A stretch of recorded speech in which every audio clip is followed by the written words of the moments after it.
Atong sayro ng dugang pang mga balita sa Mindanao. Makauban nato si James Paulo Yap live sa Cagayan de Oro City.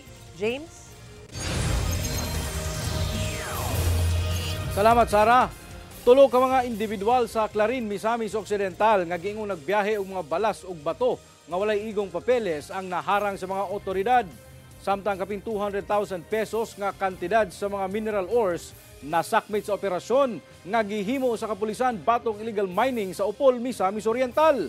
Ang detalye sa report ni Cyril Chavez.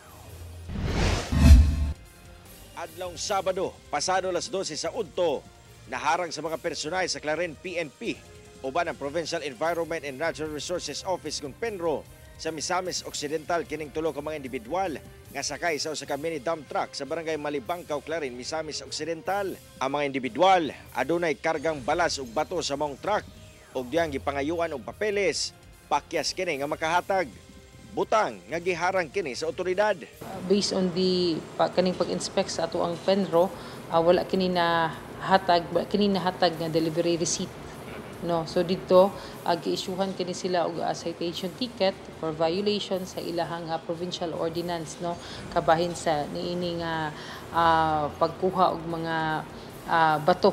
Hinoon, wala na giaresto ang tulo ka individual o gibuhian na human nga matikitan og citation ticket sa Penro. Ang mga nakumpiskang balas ug bato i-turn over sab sa PNP ngadto sa kustodiya sa Penro, Misamis Occidental. Samtang adlong Sabado pasado alas 6 sa gabi, naglusad sab og operasyon ang PNP uban ang Penro, Misamis Oriental sa barangay Limunda sa lungsod sa Upol. Target ang illegal mining activity sa mong lugar. Pakyas maabdan sa otoridad ang mga trabahante sa lugar. Apan ilang na-recover ang duha ka mga elf trucks nga adunay kargang mineral ores.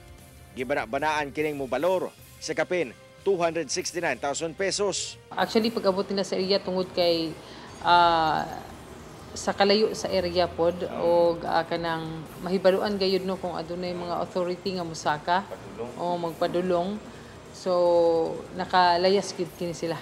Karon padayon kuno ang monitoring sa PNP sa mga illegal mining activities sa rehiyon aron maprotektahan ang kinaiyahan subay na sab sa ilang mandato. Kauban si Jaybert Pairat, Cyril Chavez, 1 Mindanao.